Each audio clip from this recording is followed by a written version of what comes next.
I'm your host, Laura Berry, and welcome to Out of the Box, an interview series about the abusive practice of solitary confinement. For the next 7 weeks, you will be hearing some very personal and heartfelt stories of survivors of solitary confinement, family members of those in solitary, and experts working to change the narrative of how solitary is used. These stories are all very personal to me. After being imprisoned as a child and personally spending 11,962 days in prison, some of which was spent in solitary while pregnant from a sexual assault by a correctional officer, I know the horror of solitary confinement all too well. I have no doubt that you will be moved by these stories as well. So, without further ado, let's get started.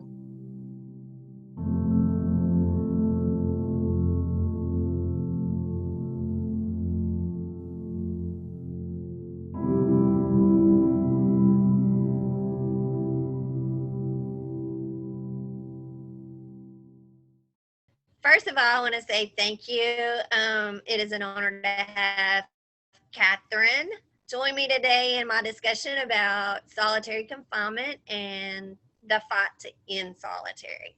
Catherine, can we start by you just kind of giving us a little bit of background about who you are and your personal connection to solitary confinement? Hi, my name is Catherine Jones, and I am the IT and Leadership Development and Support Coordinator at the CFSY. I have my personal experience with solitary confinement was um, at the age of 13. I was charged with murder, and within 21 days, I was adjudicated as an adult and transferred from the juvenile detention facility where I was housed with other children to an adult facility where I was housed in solitary confinement. Um, my confinement continued even after the 10 months in the county jail when I was transferred to the Department of Corrections after being sentenced to 18 years.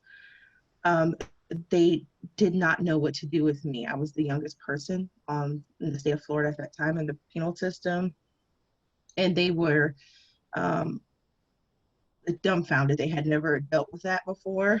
I was kind of like the pilot of juvenile incarceration there. So they decided to keep me in solitary confinement where they house administrative confinement, which is usually protective custody, and also disciplinary confinement.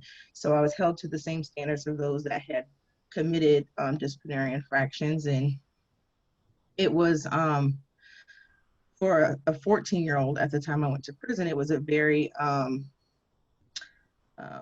barbaric um, treatment to be at an age where you're supposed to be free and you have all this energy and you don't know what to do with it, and it's already scary enough going through an adult criminal justice system, but to go through the criminal justice system in solitary confinement at the same time was horrific. The consequences were long term. I stayed in solitary confinement for another 6 months. And when they finally decided to release me to adult population, but at that time I had acclimated, as children do, to being in disciplinary confinement, um, solitary confinement, and I did not know how to deal with being around so many people. So I would commit disciplinary infractions to go back to solitary confinement because that became my norm. So, psychologically, solitary confinement became your safe space. Yes, absolutely. And when you're already going through a transitioning process, transitioning from being free to being incarcerated, it became what I held to as my new normal. And so I didn't respond well to being told to transition again to regular population. That was scary in and of itself, to be a child in a totally different world, a totally different environment. So to me, it was just safer to remain in solitary confinement, even though that had challenges in and of itself. Because even when I was not in disciplinary confinement, but my initial solitary confinement, I still only had 3 showers a day. I still could not go out to rec for my first 30 days. I didn't know anything about the normal runnings of the prison. I didn't know about access to the law library, to the library, to I didn't have an orientation. So I didn't know that there was a canteen. I didn't know how visitation worked. I didn't know how to, create a phone list and be able to call my family. And it took me, violating the rules and talking to the other inmates that were there to figure out, you know, what the lay of the land was inside the prison system. When you were in that cell, first placed in that cell by yourself, what type of feelings do you remember experiencing? Um, Isolation, loneliness. Here I am going through one of the most terrifying experiences that I would ever go through in my life, and there was no one to talk to. I had no access to my family. I didn't know my address to send a letter out. I didn't even know how to get stamps and envelopes to correspond with my family. So, um, loneliness was probably the most prevailing one, and also a sense of, the best way I could say it is like an animal that's caged. Like you have this like survival mode instinct that comes out, but then you have no outlet to get rid of all of that frustration and all of that negative energy. Exactly. So, um, in the interviews that I've done, almost everybody has referenced the animalistic feeling of solitary confinement in their personal experiences. So, did you seem to crave any contact when people would come to your cell for whatever the case may be, or did you uh, take the opposite spectrum and kind of try to shut yourself off as a protective mechanism from the isolation that was?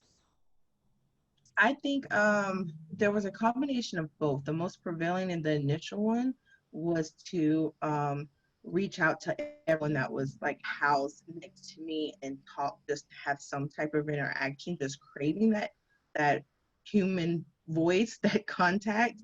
And once I was released, I craved that isolation again, strangely. And I think that's just the psychological effects of being a child in solitary confinement.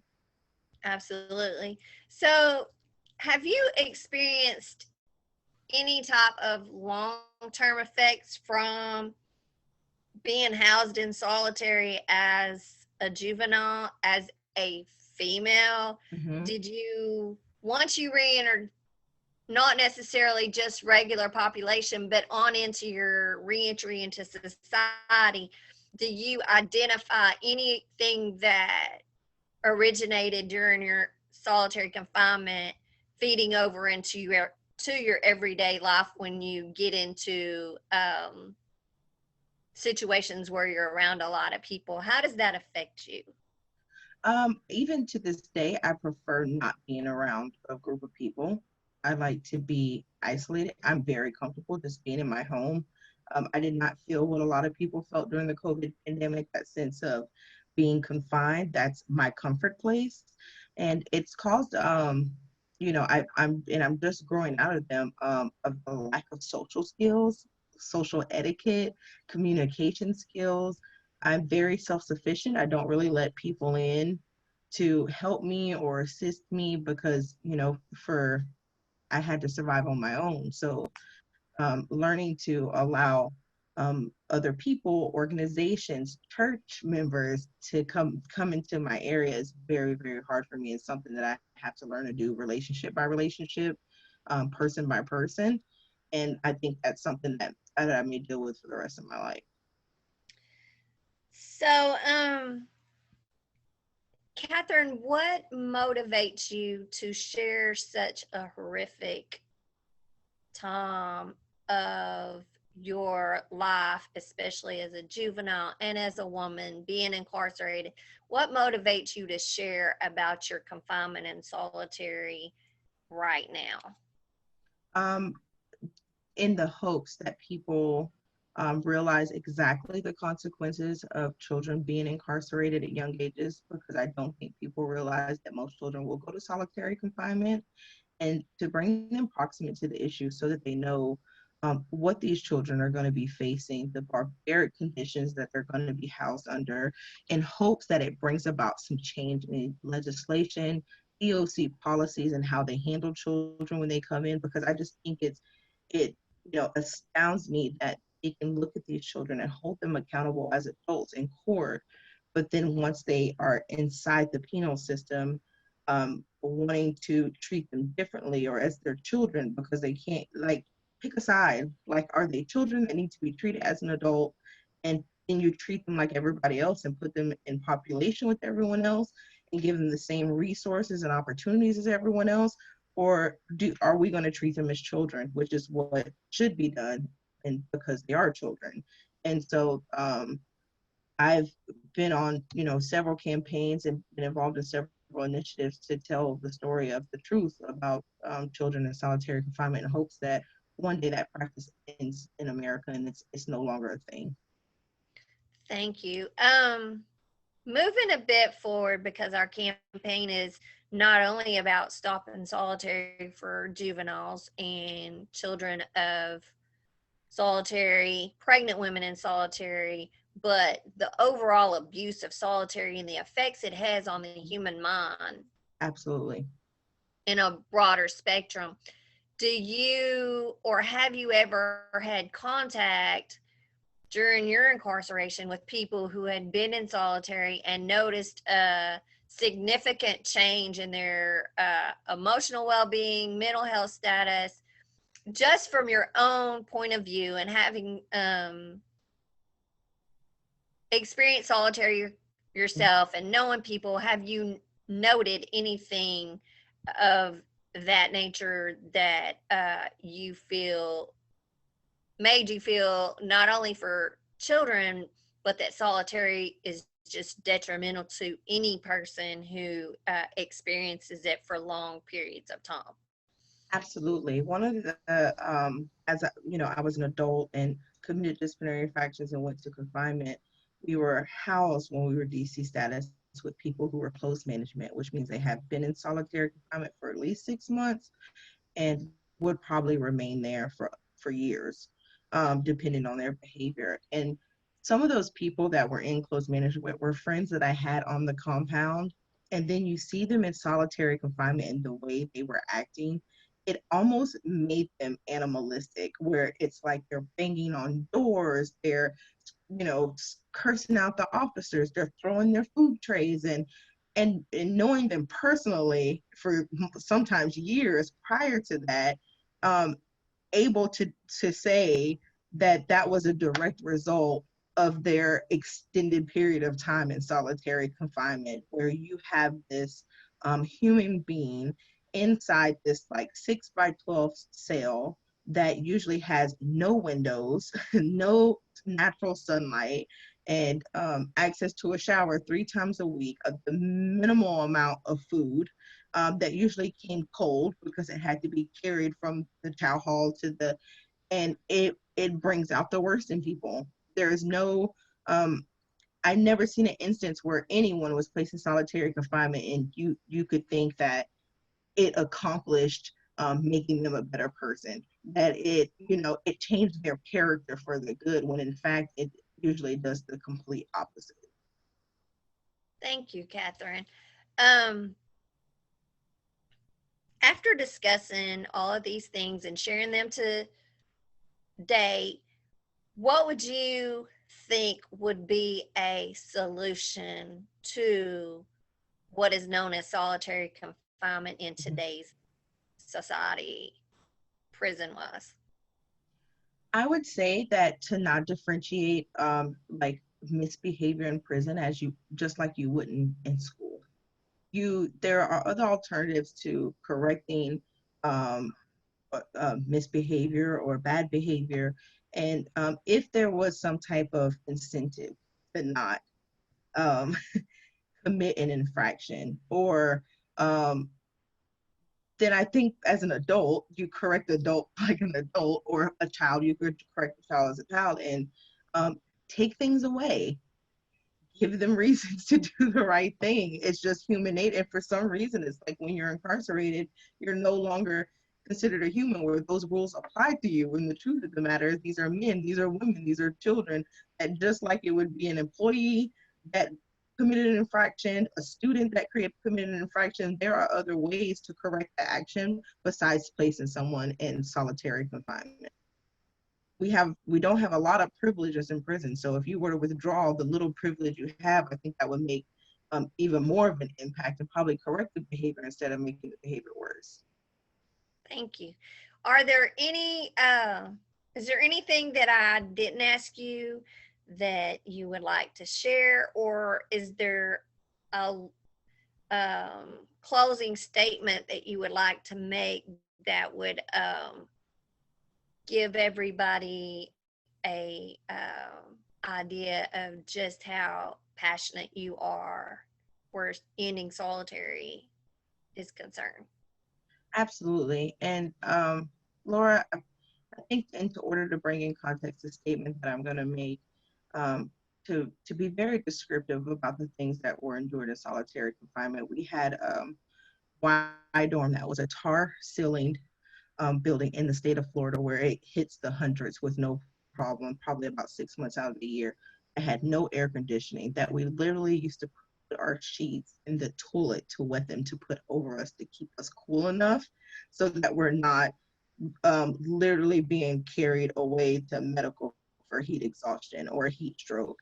The statement that I would make is that solitary confinement is if you were to put an animal in a cage and never let them out, or to keep them in there for 30 days, you would be prosecuted to the full extent of the law. People would be outraged. There would be boycotts. And so you cannot value an animal's life over that of a human being. And no matter what mistakes a man, woman, or child have ever made, they are still human beings and they have to be looked that way. You have to look at them as humans, not as felons, not as convicts, not as any of these just barbaric labels that society puts on us in order to let them have a good conscience about treating us like animals. And I say us because I'm one of those people. You're one of those people. It's an inhumane practice and it needs to end, and it needs to be, and the Department of Corrections around the United States should be held accountable for it. Catherine, as always, it's an honor to do any type of speaking engagements, interviews, whatever the case it is.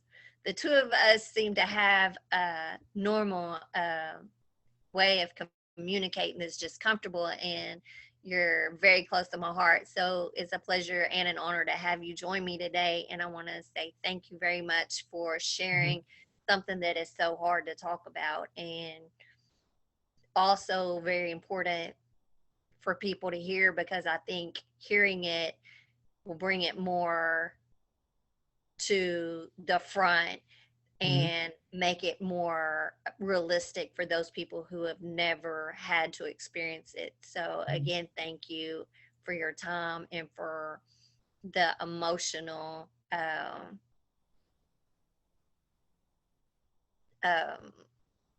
discomfort that it causes every time we have to relive that time in our lives.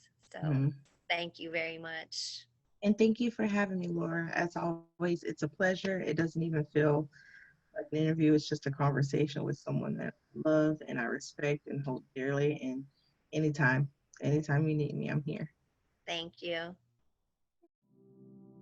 I can't help but believe that after hearing the story today, you're motivated to join us in this fight. Here are a few ways to get involved. Read our report about solitary confinement on Decarcerate's website.